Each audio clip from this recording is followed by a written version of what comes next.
Module 1 of F5 Big IP DNS, which is Global Traffic Manager. In this section, we will discuss what is Big IP DNS, LTM GTM traffic flow, GTM system benefits, and initial configuration, which includes licensing, resource provisioning, platform configuration, and network configuration. Let's first understand what is F5 Big IP DNS or Global Traffic Manager. So GTM is a wide area load balancer, also known as GSLB, Global Server Load Balancer. GTM uses DNS as the traffic management mechanism, and it puts intelligence into the DNS resolution process, which is known as intelligent DNS name resolution, which is completely different as compared to standard DNS name resolution.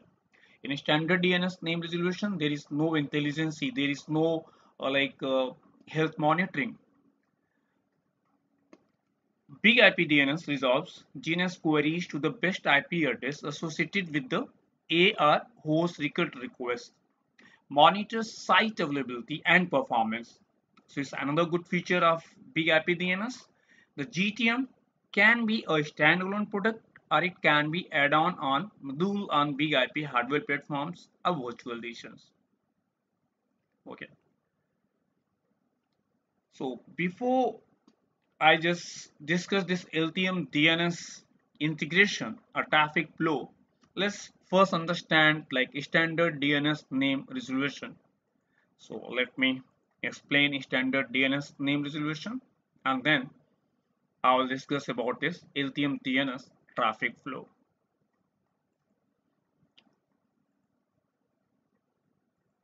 In standard DNS name resolution, what happens if a client machine here, DNS client, opens a browser and types a domain name here, for example, netaccess.com is the domain name, right? In order to establish TCP connection, because HTTP runs on top of TCP, so there has to be TCP connection, TCP three-way handshake. But in order to establish TCP connection, there has to be IP address against this domain name. It's just the name netaccess.com. It means here the very first step is resolving domain name to IP address. DNS client will check its local cache table if it already knows the IP address of this domain name. So definitely there is no need to send DNS query packet to local DNS server or ASP DNS server or Google managed DNS server 888 or any open DNS server. But in case if there is no entry in its DNS client cache table, then DNS client will send DNS query packet to either local DNS server or ISP DNS server or any open DNS server, right? Just asking like the IP address corresponding to this domain name. Now this local DNS server will reply to this query with the IP address, right? So first packet DNS query and the next one is DNS response. And it's just a standard a UDP based DNS packet. Even though DNS uses like TCP also, and automatically even it switch to TCP whenever it is required because there is size limit of UDP based DNS packet and the maximum limit is 512 bytes.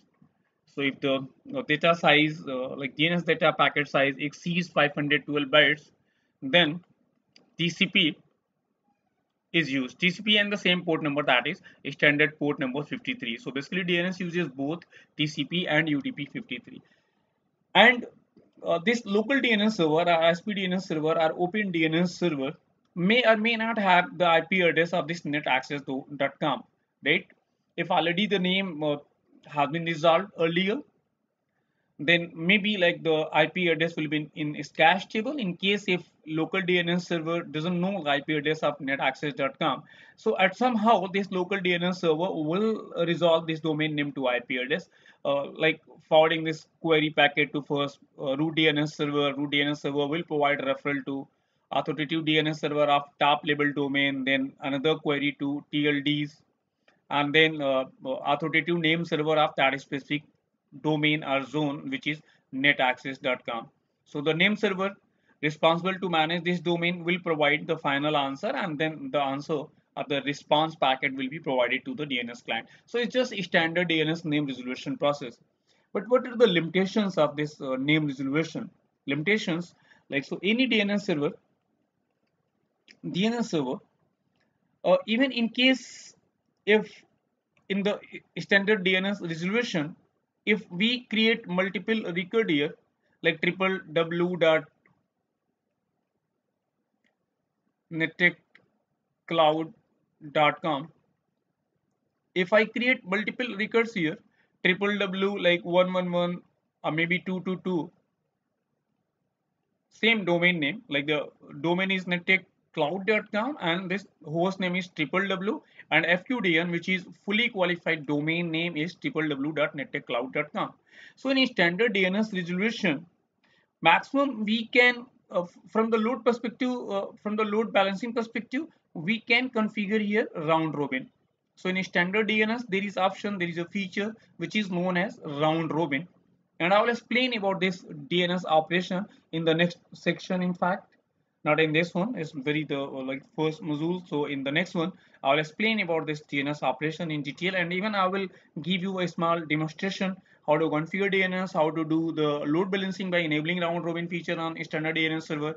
But yes, there is round robin option on standard DNS server, and if this round robin is enabled, round robin option is enabled, then DNS server will provide both the IPs in round robin way, like in sequential order, like the order will keep on changing. But limitation here is, what if one of the server 1.1.1 goes down, or maybe a server has reached to its maximum connection limit threshold value? DNS server will keep on resolving domain name to both the IPs. No matter whether server is up, server is running, server has reached to maximum connection limit, irrespective of that, DNS server will keep on providing both the IPs. It means in standard DNS name resolution, there is no intelligence, there is no way to monitor the health of these two servers. So even this standard DNS server can be used for like load balancing and all that, right? Because clients queries like can resolve to different IPs in round robin way. So if like one server is in data center 1, another server in data center 2, so this DNS server can provide IPs of both the web servers in different data centers, right? But if this server goes down in this data center 1, so DNS server will not have any idea about the status of server running here in data center 1. It means blindly it is resolving name to IP address, right? First like limitation or drawback of this standard name resolution. It means there is no way to check the health status. Health monitor is cannot be associated with this standard DNS. Apart from it, there is no intelligence in name resolution because it supports only round robin load balancing method.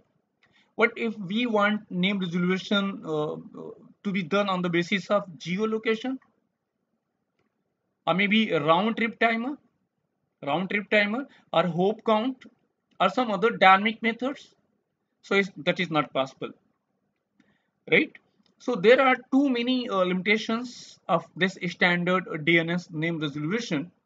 And if we let me go to this, okay. So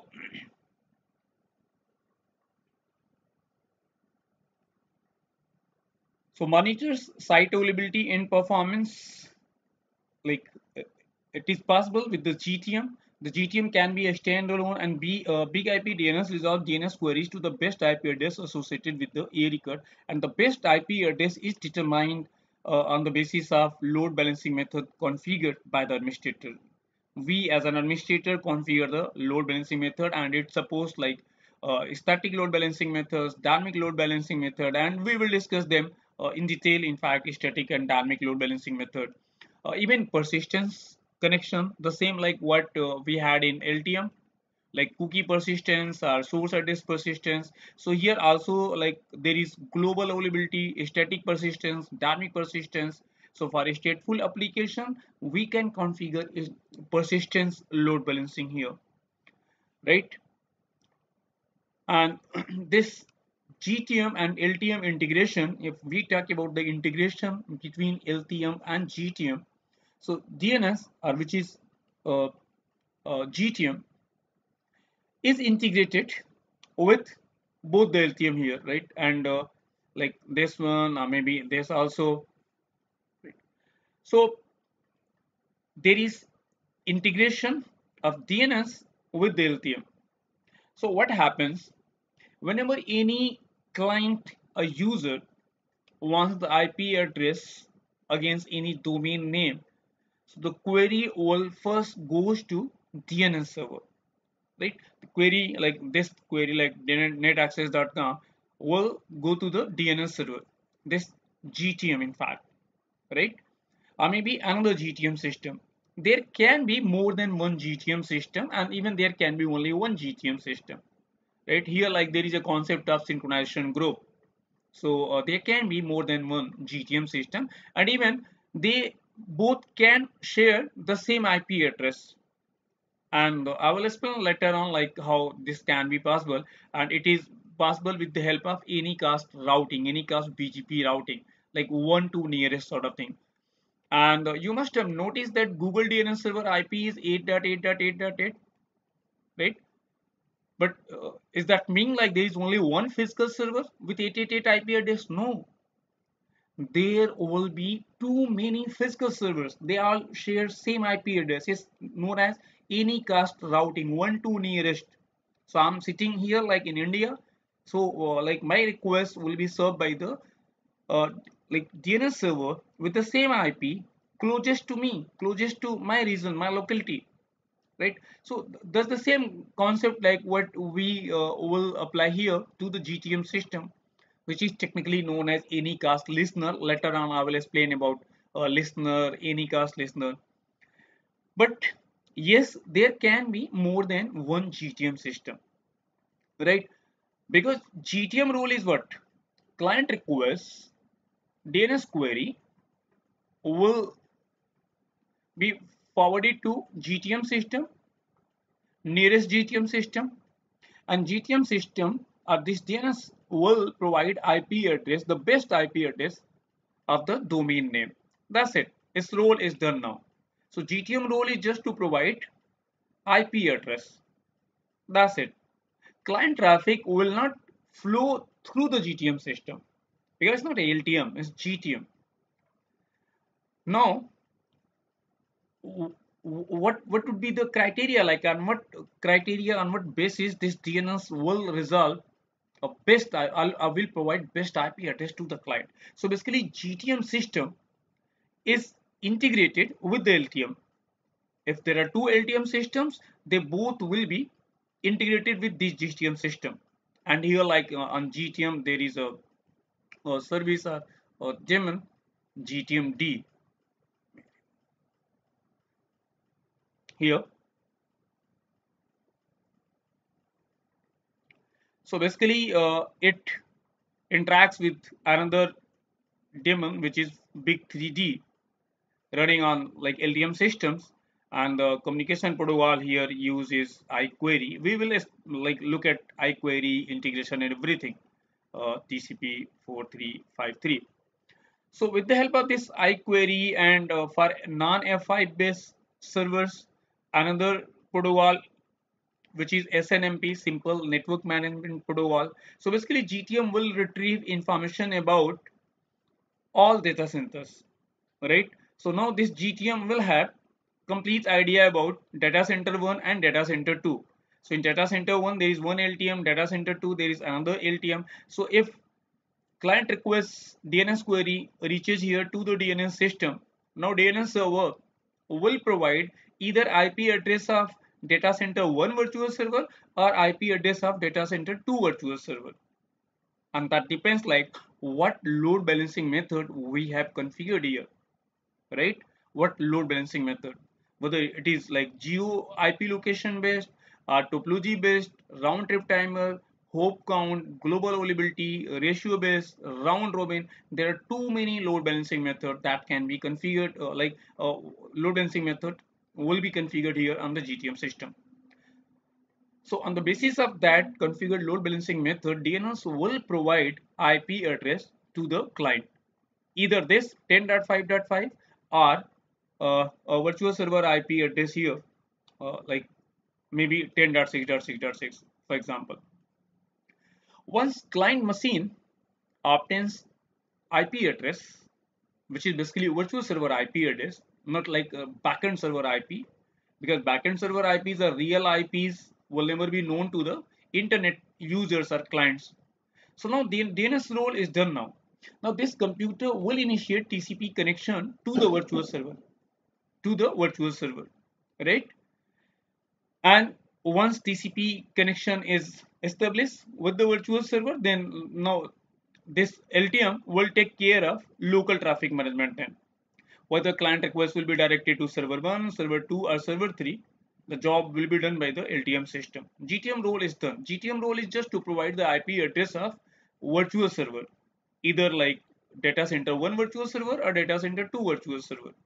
And here, like if there are 3 backend servers, so whether client request will be directed to server 1, 2 or 3 will be decided by this LTM system, big IP system running LTM module in it, not by the GTM. GTM role is just to provide the virtual server IP address, right?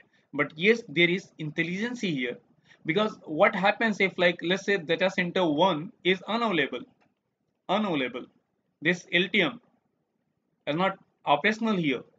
Now there is like health monitoring here. DNS or GTM will come to know that this LTM server or LTM system is not available. It means it will stop resolving IP domain name to this IP 10.5.5 IP virtual server IP address.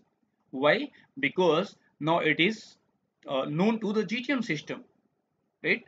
Even if like a member is not available, or like performance issue or any other issue, so accordingly DNS will resolve name to IP address on the basis of like configured pre-configured parameters what we pre-configure here. So GTM is definitely very different from the LTM. So like here, like client request first goes to DNS server, I mean GTM system provides IP address, and then client initiate another connection to the virtual server. And as we all know that F5 big IP system is full proxy architecture, there are two separate independent connections, one connection on the client hand side and another connection on the server hand side. So client side connection will be established first, and then the server side connection and server will be chosen by this LTM system.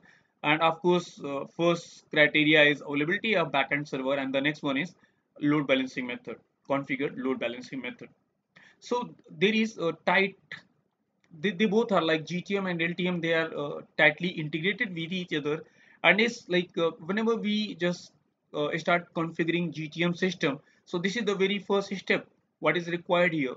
It means adding LTM systems to the GTM, and then like creating a secure channel between these two, and a lot of other configuration I will discuss later on. Okay, so DNS FQDN resolves to one or another application data center virtual server IP address unavailability and transparent to users. So either this FQDN, which is fully qualified domain name, will be resolved to this IP or this IP. And once it is done, then there is no other role of DNS server. Now client will initiate another connection to this virtual server IP address. Of course, in production network, virtual server IP address will be the public IP address, globally routable IP address, not the private IP address. So it's just for the example, I guess, because RFC 1918 address, private IPs, they're non-routable over the internet. But in production network, in the real network scenario, IPs will be public IP address. So DNS role is job is done now. Now it comes to LTM. So virtual IP address performs load balancing, monitoring, and optimization for traffic to multiple backend application servers, which may have the even same IP address. So in case if there are two data centers and two LTM appliances, and let's say three backend server here, four or five backend server in data center two, or maybe the three backend servers, so they can use same IP address no matter whatsoever, right? Because it's private IPs, and backend server IPs will never be known to the clients. So backend server IPs will not be in the public domain. In public domain, virtual server IPs will be in the public domain, right? So of course, this public IP address should be unique, but not the backend server IP address. So data center one servers and data center two servers, they can have same IPs assigned. No problem whatsoever. And the application server IP is transparent to user, and all communication is to from the virtual IP address. Of course, the virtual IP. Okay. So there are three major benefits of GTM system. One, intelligent DNS resolution. So GTM system intelligently resolves name into IP address, providing intelligent wide area application traffic management and high availability of IP application services running across multiple data centers, because it has health monitoring. It has health monitoring. So health monitoring will ensure availability of applications. With GTM, you can ensure optimal reliability and fast performance across all your internet sites, no matter where they are in the world, right? So here, like in GTM, the name resolution is intelligent. So it's very different from standard DNS name resolution, because here even domain name can be resolved to IP address on the basis of geolocation of the local DNS server, or maybe on the basis of hop counts, minimum hops, or minimum latency, that is minimum round trip timer. So there are too many methods here for this intelligent DNS resolution. GTM adds intelligence to a standard DNS and ensures that end users are sent to a site that is available and provides the best response. Its unique intelligence can examine the health of of data centers, the network, and the geography of users, and then direct traffic based on customizable business rules. So a lot of customization can be possible here. And the next benefit is accelerated DNS resolution. Accelerated. When intelligence is not needed but speed is, GTM can still provide unique services to ensure quick and accurate DNS resolution. And one of the options is to have GTM load balance DNS queries to standard DNS server. What does it mean here? It means if it's GTM system, and let us assume that there are three DNS servers: Microsoft Windows based DNS, Linux or Unix based DNS server, right?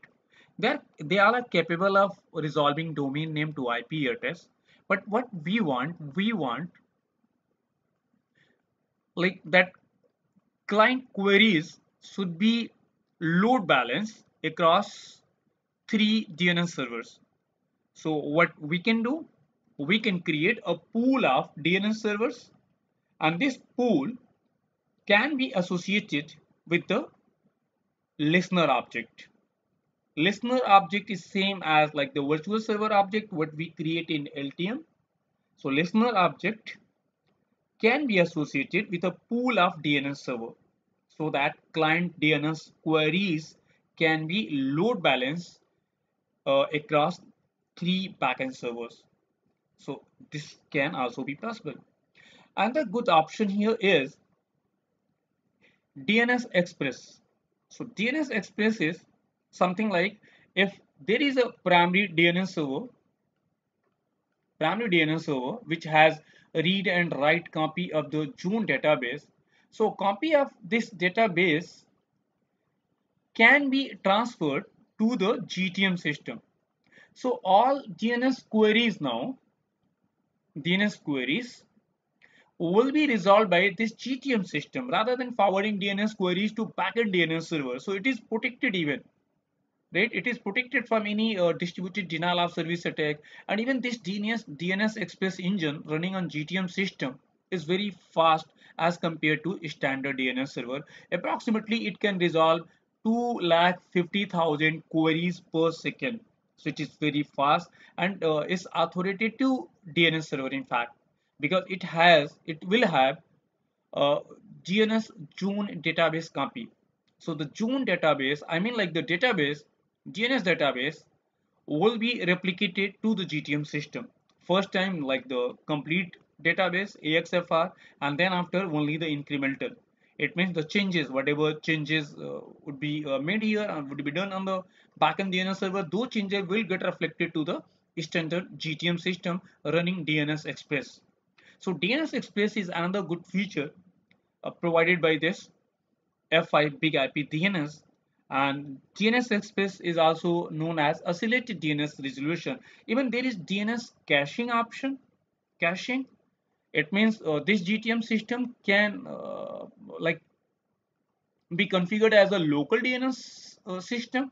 So first time whenever it receives DNS query from the DNS client, then the query will be resolved with the help of root DNS server and then top level DNS, and then authoritative DNS server from that specific zone, and then the answer will be cached by this GTM system. So the next query will be resolved from its caching DNS server, and there are different types of like cache DNS here, like transparent, resolver, and we will discuss later on about this caching option. So intelligent, and then the second one is accelerated DNS resolution. So when intelligence is not needed but speed is, then GTM can provide unique services. One option is to have GTM load balance DNS queries to standard DNS servers, a pool of DNS server. But here, like another very important point to note down here is, in LTM system, whenever we create virtual server object, so by default, destination port address and destination IP address translation both are enabled by default. Yes, source address translation is not enabled by default. So whenever source address translation is required, then we just edit the virtual server properties and enable source address translation. In GTM system, when we create listener object, same as the virtual server object, so by default, address translation is disabled. So if like there is a pool of DNS server and we want to load balance DNS queries to backend DNS servers, then this address translation has to be enabled, right? Because by default it is disabled here. And another option that provide oscillation is DNS Express feature. DNS Express means like a zone transfer, database transfer from primary like read write DNS server to GTM system, a secondary authoritative secondary DNS server. It means DNS queries will never be resolved by the backend server. Then DNS queries will be resolved by this GTM system. So zone transfer from a primary DNS server and then answer queries to GTM system and authoritative secondary DNS server. So it's another good feature. So the first benefit is what? Intelligent DNS resolution. It means name to IP resolution is done in very intelligent fashion, in very intelligent manner, right? It means first like it ensures whether virtual server is available or not, how well that specific data center is performing, and intelligent load balancing method here. For example, static load balancing method, dynamic load balancing method, geolocation based load balancing method, topology based load balancing method. So this all comes under come under this intelligent name resolution. The next one is isolated DNS resolution, and the third one is secure DNS resolution. Secure DNSSEC feature. It means DNSSEC provides security for clients when they receive a DNS response and can use DNSSEC DNS security extension to sign any response generated by the GTM system and also sign DNS responses that flow through the GTM system. Right? Even this secure DNS, I mean like DNSSEC or transaction signature key uh, can also be used when we perform zone transfer from standard primary DNS to the GTM system, but it is optional. So it's not mandatory configuration. If required, then yes, we can do.